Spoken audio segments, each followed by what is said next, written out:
Bon dia a totes i a tots. Gràcies per la vostra assistència.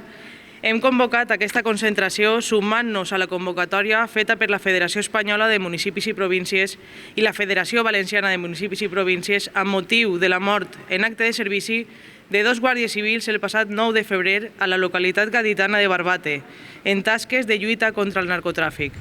Mostrem així el nostre suport i solidaritat amb les famílies dels guàrdies civils morts i reconeixem la gran tasca realitzada pels membres dels cossos i les forces de seguretat de l'Estat.